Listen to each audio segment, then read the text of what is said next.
Bueno, varias opiniones, ¿no? Algunas distintas. Está bien, vale la pena siempre escuchar. Sí, por supuesto vale la pena que sí. Conocer qué piensa una parte de la gente, nunca es toda la gente.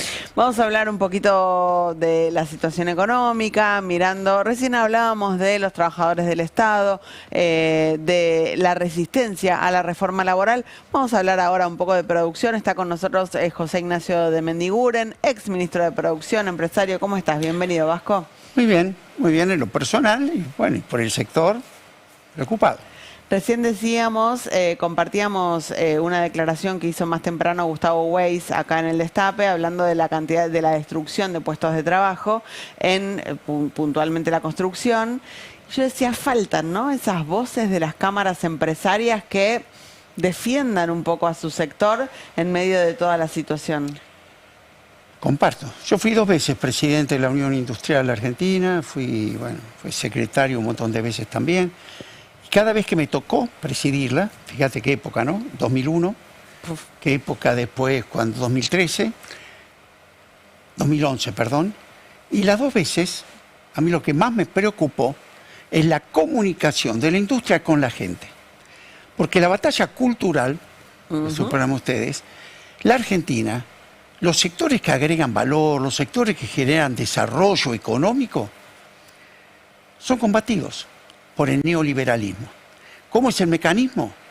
La descalificación, que son prebendarios, que hacen malos productos, productos caros. ¿Y contra quién se ataca? Al sector que puede sacar a la Argentina de la primarización y a los trabajadores. Por lo tanto, mis 2 gestiones en la UIA fue muy fuerte, hablar con la gente, mostrarnos qué hacíamos y con quién. ¿Quiénes son nuestros aliados? Los trabajadores. Son los únicos que van a defender, junto con nosotros, un proceso de crecimiento y desarrollo industrial. Los otros sectores son distintos, el sector bancario, el sector servicios, no son transables, no compiten con el exterior.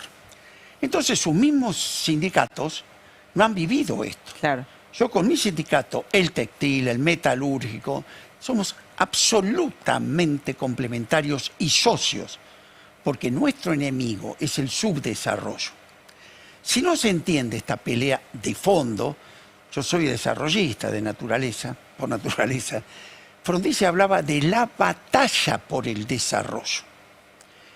Pues no es un tema cómodo. ¿Por qué? Porque el mundo desarrollado quiere a Argentina, yo me canso de decirlo, pues lo primero a entender, como proveedor de materias primas y recursos naturales. Quiere tu litio, no tu batería. Quiere tu soja, no tu proteína. Quiere tu maíz, no tu leche ni cava. Ahora, esto está bien de parte del país, del mundo desarrollado. El problema es que no se puede aceptar como nosotros, que tenemos un país con los niveles de pobreza que tenemos.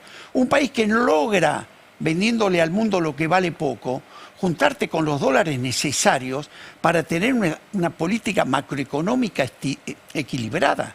Ejemplo, me canso de decirlo, hoy la Argentina exporta el 85% de su trigo a granel, como en la colonia. ¿Sabes a cuánto? $190 la tonelada. Eso en harina son 600. Claro. Pastas y galletitas, 2.200. Vos multiplicás por 10 el ingreso. Pero además el empleo. Porque alguien que carga trigo en un barco, antes por lo menos había estibadores, cada uno llevaba una bolsa. Ahora se carga a granel. Esto que es tan simple. ¿Y por qué no producimos más galletita y fideo y vendemos trigo a granel? Muy bien. Entonces yo creo que esto, muy importante entenderlo. Yo cuando voy con los chicos a la facultad, porque estoy yendo mucho a la universidad, quiero trabajar en los jóvenes. Los nuestros tenemos la cabeza quemada, ¿ves? Entonces voy con un grano de maíz y les digo, cuando un europeo ve esto, ¿qué se quiere que ven? ¿Un grano de maíz? No. Ven cuánta proteína hay ahí, cuánto biocombustible pueden hacer ahí. Y tienen la plata para transformarlo, les sobra. Es más, pueden financiar y subsidiar al que hace chancho, al que hace pollo. ¿Qué es lo único que no tienen ni van a poder tener? El grano. Para eso hace falta tierra y agua. Entonces yo les digo a los chicos, mediten, serenémonos. ¿Qué es lo único insustituible en esa cadena? ¿Qué es lo más importante en la cadena? El grano. Pregúntenme a ustedes, a mí, meditemos. ¿Cómo ese señor, que es el dueño de la cadena, nosotros, y que tiene 40 y pico % de pobreza, y que tiene un país permanentemente con sus ingresos al borde del default, entrega $190 para que el otro le agregue 2.400? Conclusión, vos me dirás, ¿qué es esto? Esto es la batalla cultural. ¿Por qué? Antes, ¿cómo se lograba esto? Ibas al territorio, esta es la razón de los imperios, donde se agrega el valor.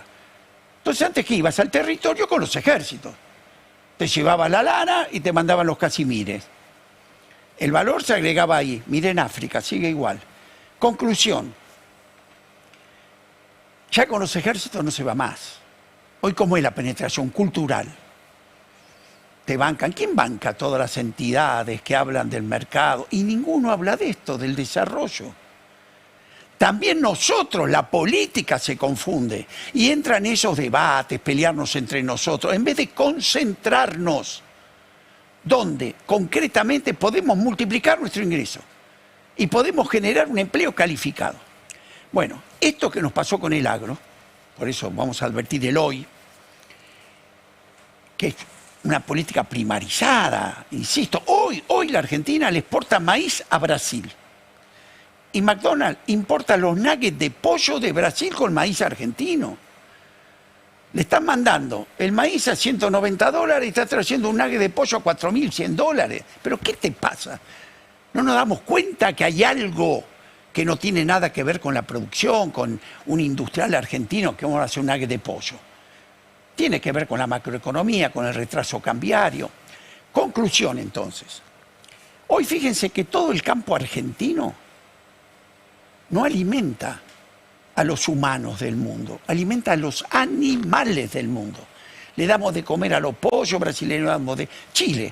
¿Ustedes saben lo que exporta Chile en materia avícola? ¿Sabe con qué? Con maíz argentino, no tiene maíz.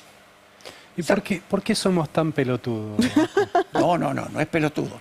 Esto es un claro intención del club del subdesarrollo que se encarga de comprar a toda esa ideología.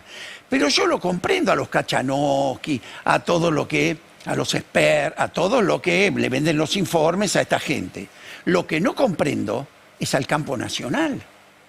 Que nos distraigan, que nos hagan pelear, que discutimos más cualquier cosa menos esto. Mientras yo y vos estamos hablando y nos peleamos por la reforma laboral para ver cómo le sacamos un poquito más a los trabajadores, en vez de calentarnos por cómo ingresa el triple, en el puerto de Rosario y Bahía Blanca siguen cargando el trigo a granel, el maíz a granel y la soja a granel. Ahora, ¿qué es lo peor? Que este modelo primarizado que le da trabajo a Cargill, digamos, ¿cuál es el negocio de Cargill? Poner un barco al puerto, llenarlo de cereales y tradearlo en el mundo. Es un negocio político, ahora el nuestro. Y cada uno de nosotros que queremos bajar el grano para hacer pan, para hacer proteína, somos sus enemigos. ¿Qué van a hacer entonces? ¿Quietos? No, te van a desprestigiar, van a bancar a todos estos que están en todos los canales diciendo que tenemos que ser pobres en la abundancia. Bueno, ¿qué es lo peor ahora? Que ahora vamos por el debate de la nueva pampa húmeda, que es el litio, el cobre, la minería, claro, el gas, el petróleo. Espera. ¿Y con qué vamos? Con el mismo proyecto. Antes de que avances, vos fuiste ministro de Producción. Sí. ¿Qué faltó? ¿Qué faltó tiempo? No. ¿Qué faltó para concretar algo de esto? Pero mira qué interesante lo que me preguntas. Yo fui el primer ministro de la Producción de la historia argentina, a nivel nacional. Yo era presidente de la UIA. Convertibilidad. 10 años duró esa catástrofe, ¿eh? 10 años. Destruyamos, hubo un industricidio hasta que explotó. ¿Quién estaban en el gobierno cuando fue esa explosión? ¿Te acordás? No, mira qué casualidad. Los mismos que están ahora. Sturzenegger, Patricia, Cavallo, algún otro que se me escapa. ¿Correcto? Sí. Explotó todo. Llegaron a tener 18 monedas en la Argentina, el club del trueque, el peor default de la historia de la humanidad decretaron. 100.000 millones de dólares. Rusia había sido 30, ¿correcto? Los bancos cerrados. Pero ahí que hubo. Mirá qué interesante. ¿Quién era el club del 1 a 1? El que ahora es el que te quiere volver un modelo primarizado. Los bancos internacionales, las empresas multinacionales, las AFJP, que querían mantener ese régimen, que habían destrozado a la industria. No lo pudieron mantener más. ¿Por qué? Porque al matar la producción, te quedas sin los dólares para bancar. Mientras te prestan, dura. Cuando no te prestan, explota. Y explotó. Ahí, ¿qué hubo? Porque también la propuesta era, a ver si te suena, dolarizar la economía, sí, una banca offshore. Rudy Dombruch, economista famoso, americano y caballero, tenían una propuesta que le hicieron pública, que había que intervenir la economía argentina con unos economistas que fueran directores de bancos centrales y no prestarle plata si no le interveníamos la economía. Antes lo propusieron, ahora lo hicieron. Es espectacular. Pero además, ahí se dio ese debate. Querían ese camino del 1 a 1. ¿Qué pasó? Por eso quiero ser optimista, que hay otra salida, no es este el camino. Allí hubo un acuerdo ante esa crisis terminal, que te recuerdo, el Fondo Monetario, mirá la diferencia, en ese momento no nos presta. Es más, el 2002 nos cobró 1.800 millones de dólares de intereses. Bloqueó a Brasil, le dio 30.000 millones a Brasil, 3.000 a Uruguay, porque a nosotros nos querían ver terminados. Y privatizar el Nación, privatizar el Banco Provincia, en el Banco Nación había 13 millones de hectáreas hipotecadas, te cierra. Entonces me quedaba con la tierra. Muy bien, ¿qué hubo ahí? Un acuerdo nacional. El campo nacional, radicalismo y peronismo, se juntó y dijo: de acá salimos juntos. A la miércoles con la dolarización, con la banca offshore, y vamos a salir con el Fondo Monetario, ministro de Producción. ¿Y qué se puso? Como eje, todo lo contrario. No la valorización financiera, la valorización productiva. ¿Cuál fue el resultado? De la peor crisis. Pasaste al periodo de crecimiento más largo de la historia argentina, 2002-2011. El PBI creció 87% y creciste con desendeudamiento. ¿Y qué base tuviste? Ahora, tipo de cambio competitivo, baja inflación y superávit. ¿Qué te quiero decir? ¿Se puede salir de otra forma? No es teoría, es una realidad. ¿Se puede hacer eso sin default y mega devaluación? Sí. Porque eso incluyó default y mega devaluación. Claro, pero ¿por qué? Porque vos llevaste la situación de un resorte que apretaste por año, que cuando lo soltaste pegó en el techo, no tenías otra salida. Cavallo te había hecho un sistema bimonetario de curso legal donde vos ibas a los bancos, pasabas un peso y decías: anotame $1. Y teníamos 57.000 millones de argendólares, pesos contabilizados en dólares, y 8.000 de reservas. Y además ya te dejó los bancos cerrados. Pero muy bien, la explosión fue terrible. El dólar a 4 pesos, ¿correcto? Todo, acordate, los bancos cerrados. Entraban los oficiales de justicia a los bancos con un soplete para llevarse la caja fuerte. Muy bien. ¿Qué sucedió? Se puso en marcha un modelo, donde era mi responsabilidad, donde todo iba a arrancar. En el mes de febrero la Argentina dejó de caer. Mes de marzo pega la vuelta y no paró hasta el 2011. Y el mismo año 2002, generaste 17.000 millones de dólares de superávit comercial. Ese gobierno de Unidad Nacional, de Duhalde, de Labaña, nosotros, le entrega a Kirchner, en mayo del 2003, un país en paz, acordate los muertos de un año atrás, creciendo al 7%, 3% de inflación, y 17.500 millones de dólares. Pero ¿sabés cuál fue el secreto? Que al ver un acuerdo nacional, a mí me tocó poner los precios relativos que fuera negocio producir en la Argentina. Con el 1 a 1 el campo se fundía criando un ternero en la pampa húmeda. ¿Y qué sucedió? En 4 meses, los argentinos, sin blanqueo, sin nada, que tienen un PBI entero, fuera del Trajeron los sistema, dólares. pusieron 17.500 millones de dólares. Ahora, pará. Y el dólar de 4 no lo podíamos parar hasta 2.90. Vos decías, el periodo más largo de crecimiento en la historia argentina. ¿Qué pasó que 10 años después estamos produciendo maíz y no produciendo galletitas y fideos? Bueno, ¿Qué pasó ahí? Muy bien.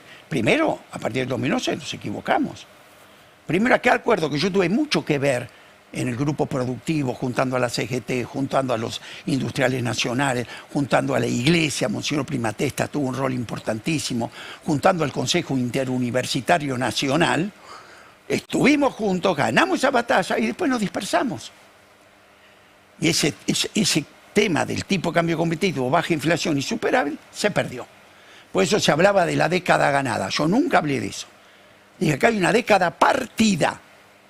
2002, 2011 hubo un proceso. Y después nos descuidamos. La inflación del 3 pasó al 30. 4% de superávit fiscal, pasaste a 4% de déficit. Y el tipo de cambio competitivo lo Pero perdiste. hasta el 11 producías más galletitas que trigo a granel. Sí, sí, dimos una transformación. La verdad es que nosotros hablamos de industrializar la ruralidad. Sí, mirá, las exportaciones de productos alimenticios, elaborados, todo, fue mayor. Igual no todo lo que deberíamos, no todo. Cuando a mí me tocó ser otra vez secretario de Industria hace muy poco, que esto es lo que yo te quiero comentar a futuro. ¿Qué trajiste ahí? Lo importante es hoy. Pero otra la historia, lo que te puedo decir con la historia, que es mentira, que hubo otro camino que se salió produciendo. Lo que es interesante de ver la historia es justamente esto, que se puede aplicar hoy. Pero... Exactamente. Hoy acá lo que quedó claro, de Milei no dudemos más, ya te dijo lo que quiere. Y escuchaste a la gente, bueno, que lo aceptó. Te dijo, ya te contó qué va a hacer con los jubilados, te contó cómo es capaz de gasear a los viejos, ya todo está. De lo económico, que la motosierra te va a cortar por todos lados, es lo que ellos llaman, ¿cómo es que dice una palabra que me olvidé ahora? Pues me gustó mucho, la destrucción creativa. Hay que destruir mucho sector porque hace falta. Muy bien, ya está. Que además es primarizado, vamos más al modelo nigeriano. Y nosotros lo que proponemos es lo que llama, este es un modelo que yo titulo, modelo que basa en la especulación financiera, para definirlo, ¿no? Y en la primarización y un modelo extractivo primarizado y con valorización financiera. Y hay otro modelo que nosotros proponemos, que es un modelo donde eje, como el 2002, la valorización productiva. Y un proyecto de desarrollo, no un proceso de primarización. Y acá tenemos, claro, podemos discutirlo, te puede gustar más, te puede gustar menos, corrijámoslo. Acá participaron 3.000 personas, trabajando. Donde este es un tomo, para que tengas... 11 tomos. Son 11 tomos donde vos tenés sector por sector, región por región, cómo es el modelo de desarrollo. Es más, yo 6 meses antes de irnos de la función pública, viajé a Washington, me invitó al Fondo Mundial, lo cuento siempre, el Banco Mundial. Expliqué el proyecto ante la delegada, todo el equipo mío, el equipo de ellos, 2 horas y media. Cuando terminamos del análisis del cobre, del litio, del petróleo, del gas, con la posibilidad del desarrollo de proveedores, la encargada de Hemisferio Sur terminó y me dijo, secretario, hoy la Argentina es un activo público global. Claro. ¿Qué quiere decir? Lo que vos tenés en abundancia, que lo dio Dios, no nosotros. El mundo entró en crisis estructural. El tema que te dice, el mundo va a tener tu litio, el mundo va a tener tu petróleo, el mundo va a tener tu gas. El tema es qué vas a hacer vos, Claro. propietario o inquilino. Escúchame, un ¿Querés día ser Nigeria o Noruega? quiero que vengas a hablar específicamente ¿Cómo no? de este programa de desarrollo. Nosotros ahora ya nos quedamos sin tiempo, Listo. pero me gustaría que hablemos de acá para adelante. Todo. Por El eso plan para queremos desarrollar decir, a la Argentina. nosotros queremos decir a la gente, acá hay un modelo, te lo titulé, especulación financiera, Sí. extractivo, primarizado. Y acá hay un modelo, charlémoslo, que tiene que ver con la valorización productiva y la integración territorial y el desarrollo. En este modelo, la gente está afuera. En este modelo, es con la gente adentro. Gracias, Vasco. Muchas por haber gracias. venido.